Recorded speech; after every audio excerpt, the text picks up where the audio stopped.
안녕하세요. 마음회복TV 박재우 교수입니다. 오늘 이 시간에는 교회에 다니시는 크리스찬을 위한 마음회복TV 3강의 3강의 영상을 올려드리도록 하겠습니다. 이 내용은 말씀 묵상과 마음의 치유라고 하는 제 책자의 3일째 큐티 분량과 관련된 내용으로 진행을 합니다. 네, 먼저 말씀 보시겠습니다. 네, 성경 본문은 창세기 39장 1절로부터 시작되는 말씀인데요. 요셉의 이야기입니다. 요셉이 이끌려 애굽에 내려가매 바로의 신하 친위대장 애굽 사람 보디발이 그를 그리로 데려간 이스마엘 사람의 손에서 요셉을 산이라. 여호와께서 요셉과 함께 하심으로 그가 형통한 자가 되어 그의 주인 애굽 사람의 집에 있으니 그의 주인이 여호와께서 그와 함께 하심을 보며 또 여호와께서 그의 범사에 형통하게 하심을 보았더라. 요셉이 그의 주인에게 은혜를 입어 섬김에 그가 요셉을 가정 총무로 삼고 자기의 소유를 다 그의 손에 위탁하니 그가 요셉에게 자기의 집과 그의 모든 소유물을 주관하게 한 때부터 여호와께서 요셉을 위하여 그 애굽 사람의 집에 복을 내리심으로 여호와의 복이 그의 집과 밭에 있는 모든 소유에 미친지라. 주인이 그의 소유를 다 요셉의 손에 위탁하고 자기가 먹는 음식 외에는 간섭하지 아니하였더라. 요셉은 용모가 빼어나고 아름다웠더라. 그 후에 그의 주인의 아내가 요셉에게 눈짓하다가 동침하기를 청하니 요셉이 거절하며 자기 주인의 아내에게 이르되 내 주인이 집안의 모든 소유를 간섭하지 아니하고 다 내 손에 위탁하였으니 이 집에는 나보다 큰 이가 없으며 주인이 아무것도 내게 금하지 아니하였어도 금한 것은 당신뿐이니 당신은 그의 아내임이라. 그런즉 내가 어찌 이 큰 악을 행하여 하나님께 죄를 지으리이까. 여인이 날마다 요셉에게 청하였으나 요셉이 듣지 아니하여 동침하지 아니할 뿐더러 함께 있지도 아니하니라. 그러할 때 요셉이 그의 일을 하러 그 집에 들어갔더니 그 집 사람들은 하나도 거기에 없었더라. 그 여인이 그의 옷을 잡고 이르되 나와 동침하자. 그러나 요셉이 자기의 옷을 그 여인의 손에 버려두고 밖으로 나가매. 그 여인이 요셉이 그의 옷을 자기 손에 버려두고 도망하여 나감을 보고 그 여인의 집 사람들을 불러서 그들에게 이르되 보라, 주인이 히브리 사람을 우리에게 데려다가 우리를 희롱하게 하는도다.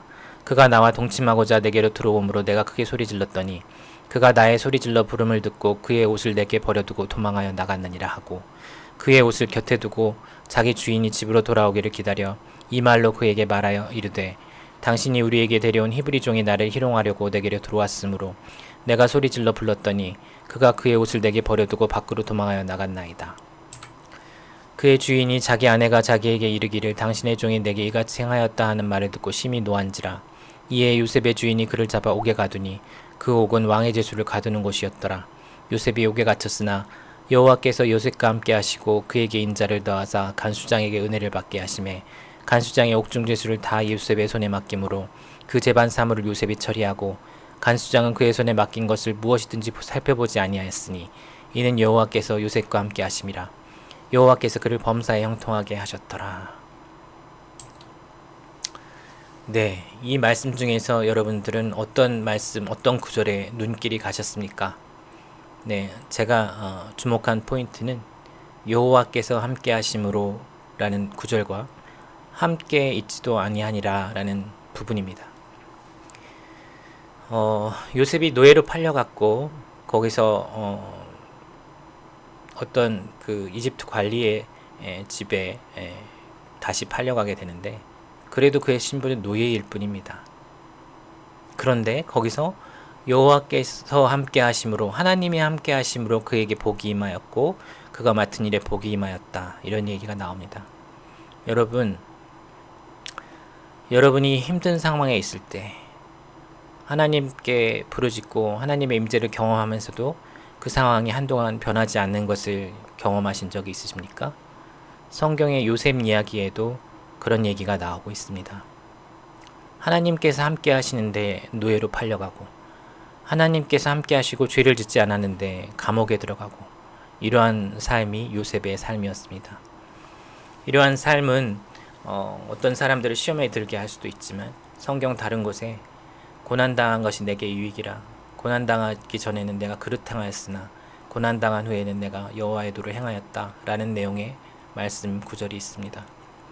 여러분 학교에서 공부를 잘하는 사람들이 모인 학교일수록 더 어려운 시험을 잘 보기 위해서 대비하면서 연습을 삼아 더 어려운 시험을 보고 또 월말고사를 보고 중간고사를 보고 이렇게 하는 것을 봅니다.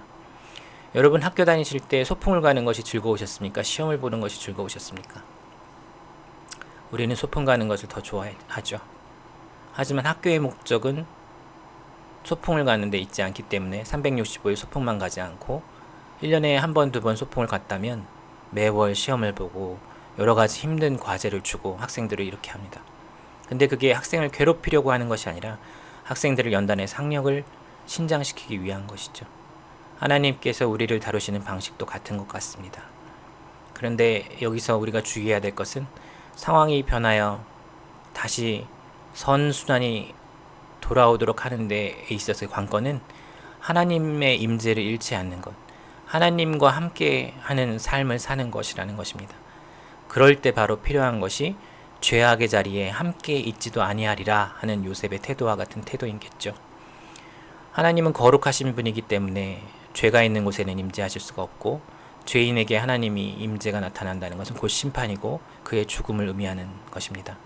따라서 우리가 우리 죄를 예수님의 보혈을 의지하여 회개하고 행동을 돌이켰을 때 하나님의 임재가 회복되고 우리 상황이 역전될 것을 믿습니다. 묵상을 위한 질문 살펴보겠습니다. 요셉이 비록 애굽의 노예로 팔려갔지만 그곳에서 형통하게 된 이유를 성경은 무엇이라고 말하고 있습니까? 네, 우리가 지금까지 얘기했듯이 하나님이 함께 하셨기 때문에, 하나님이 함께 하심으로, 여호와께서 함께 하심으로 이런 말씀이 거듭되는 것을 알 수 있습니다. 여러분은 크리스찬으로서 하나님이 함께 하시고 성령님이 함께 하시는 삶을 살아가고 계십니까? 그 삶을 희망하고 계십니까? 그 삶을 위해서 올바른 선택을 계속하고 계십니까? 그렇다면 여러분의 눈앞에 있는 상황을 두려워하지 마십시오. 여러분 눈앞에 있는 상황은 하나님이 당신의 어깨에 맞게 제단에서 만들어주신 축복의 위장된 형태일 것입니다. 여러분의 학력을 신장시키기 위해 주어졌던 시험처럼 여러분들에게 축복을 주기 위한 어떤 테스트로서 여러분에게 주어진 것일 것입니다. 그리고 만약 그 시험이 여러분의 죄로 인해 왔다고 해도 두려워하지 말고 올바른 선택을 하시고 죄를 회개하고 돌이키신다면 하나님의 임재는 회복이 될 것이고 여러분의 상황은 선순환이 되는 것으로 바뀔 것입니다. 환난 날에 내게 부르짖으라 내가 내게 응답하겠고 내가 나를 영화롭게 하리라 는 말씀이 있습니다. 환난이 하나님의 테스트이든 우리의 죄로 인한 어떤 환난이든 간에 우리가 해야 될 것은 여호와께 부르짖고 성령님께 부르짖고 예수님의 이름으로 기도하며 나아가는 것일 것입니다. 그 가운데 올바른 선택을 하면서 나간다면 우리에게 회복이 임할 것입니다. 하나님의 임재가 요셉의 회복에 어떤 영향을 주었습니까? 당신은 하나님의 임재를 구하기 위해 무엇을 하고 있습니까? 우리가 하나님의 임재를 구하기 위해 해야 되는 두 가지는 하나님의 임재를 사모하는 것과 죄를 멀리하는 것 두 가지라고 생각됩니다. 하나님은 거룩하신 분이시기 때문에 죄가 있는 곳에는 오실 수가 없기 때문입니다. 네, 개인적인 간증처럼 들리는 얘기를 하나 하겠습니다. 왼쪽에 있는 기도문은 제게 모든 길이 막혔을 때 쓴 기도문입니다. 건강이 무너지고 물질이 막히고 일터가 흔들리고 가족의 화목이 깨지고 마지막 역전의 돌파구를 마련하려고 시도했던 박사 논문은 통과가 되지 않고 이런 상황에 처해 있을 때 마지막 힘을 모아서 기도가 잘 나오지 않아 기도문처럼 써봤던 기도문입니다.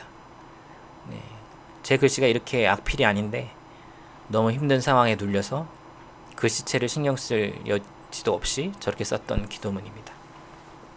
모든 길이 막혔을 때 마지막 힘을 모아 적어보았던 기도문인데요. 그 기도문을 쓴 이후로 중요하다고 생각되는 선택의 순간마다 좌로나 우로나 치우치지 않는 주님이 기뻐하시리라고 생각되는 선택을 했습니다. 그 뒤로 하나님이 복을 허락하여 주셔서 건강이 회복되고 물질의 축복이 회복되고 직장이 건실해지고 가정이 화목해지고 박사학위 논문이 통과되는 모든 기도 제목이 응답되는 역사가 일어났던 것입니다. 여러분, 기도와 올바른 선택 죄를 멀리하고 하나님의 임재를 구하는 길은 바로 하나님의 임재를 통한 회복을 가져오는 열쇠가 될 것입니다. 여러분 지금 상황이 힘든 상황 속에 계십니까? 그 상황 속에서 주님을 의지하시고 죄를 멀리하시며 기도하십시오. 하나님의 임재하심으로 여러분에게 응답하실 것입니다. 네, 다음 시간에 또 뵙겠습니다. 감사합니다.